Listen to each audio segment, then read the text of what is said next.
This is a very honest vlog. As a matter of fact, I thought long and hard before concluding to put this out there. The truth is, I never wanted to have a baby as early as it happened. And I know I've talked about it, in my vlogs in the past.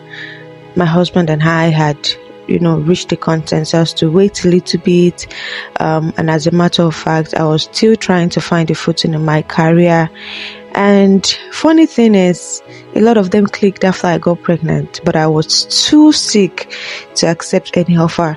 So I felt like I was going to be stuck in a point for the next God knows when. And I cried. Oh, I cried. I was depressed. It was hard to even express the feeling, because some people are still praying to God for a child.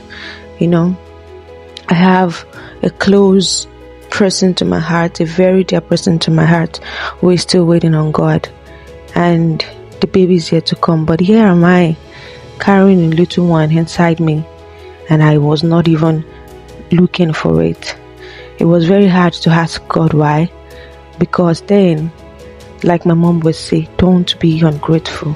You should be grateful to God for this beautiful gift. But it's hard.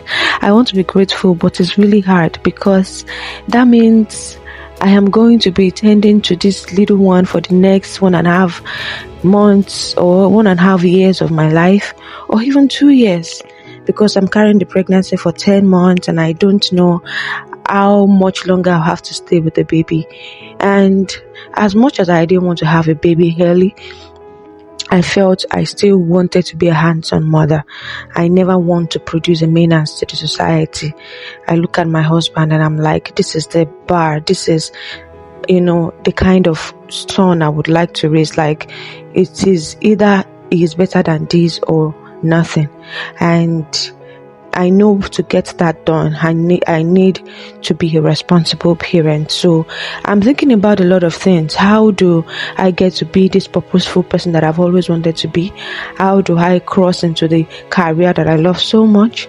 How do I take care of my son, my home, my husband? How do I be a good wife? And to add to it, I was trying to join the workforce in church, and it has been very hard for me to do that because of my work schedule. And now, a baby, how am I supposed to serve you, God, when this is happening? But in the end, I had to put everything beside and sit my husband down to have the discussion that I am scared of having this baby, but I never want him to be a burden. Only thing keeping me going was the idea of having a little mini Ayo. Ayo is my husband's name. The joy that I'm pregnant for him, I'm carrying his baby, is the only thing that kept me going. And it sat me down, made me see a lot of reasons. A lot of times I've done a lot of things afraid, and it turned out well. When I started dating him, we had never met, and I was so scared. I'm dating a man that I've never seen. I'm dating a man that I don't even know properly.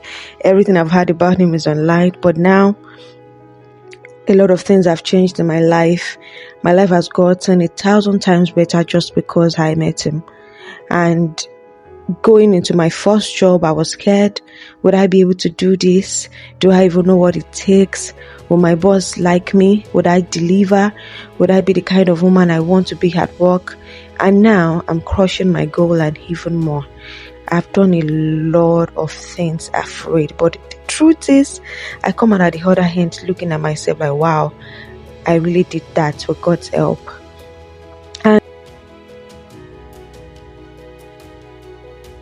And this is of no difference. Yes, I'm afraid, but the truth is, I am going to come out at the other hand, looking at my child and looking at myself and saying, yes, we did it. And I think the major fear for me was that I really wanted to still become who I want to be, and I don't want something to set me back.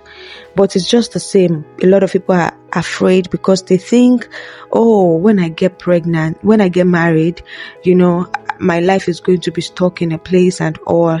But the truth is, my life has never gotten, this better before I got married. Like, a lot of things have happened for me now that I'm married, and I'm married to a man who helps me become the best of myself. I remember he once told me that as much as he needs me in the home, the whole world needs me more, and that is not going to keep me to himself when the whole world, could also share of the beautiful gift that I am.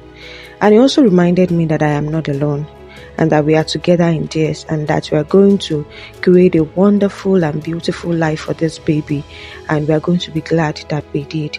And on the other hand, I get to remember that I get to add to the army of God. I look at my sisters and I'm happy that they are in my life. I'm happy that my mother decided to give them the gift of life and the beautiful life we've created together, or how easy it is that I have some friends in my life that has made life really easy for me. How would it have been if their mother never wanted to give them life? I just didn't want to be selfish, and I thought this sacrifice is worth making. And really, I cannot wait to hold my little one in my arms, hoping that it will look like his father so much. But if he ends up looking like me, all glory to God. I am so happy and grateful for this gift that God has given to me. I know that He makes all things beautiful in His time, and definitely Him giving me this child at this time means a lot of things to Him, and definitely should mean a lot of things to Him, because I've tried living my life by myself a lot of times and it didn't end well. But every time that I go after what my Father in heaven asked me to go after, it always ends beautifully. And so I hope this would encourage any mother out there who is thinking of, oh, this happened by accident, because it is never an accident. God definitely knows what He's doing, and He's doing this. He's writing a story, and He's writing a story that you are going to love in the end. And to add to it, after we are done chasing all the waves of this life and all, when we get to old age, I have noticed that the little things matter. Your children around your table, your grandchildren running up and down, getting a call from your child, seeing your child, doing great things, and knowing, yes, I risked this one for God. And definitely I know that I'll be fine, and I know that you will be fine too. So just trust God and let God hold your hand, and see that you are writing this beautiful journey that is going to end well, because you are going to be a great mother. God is in it with you. He is in it with us.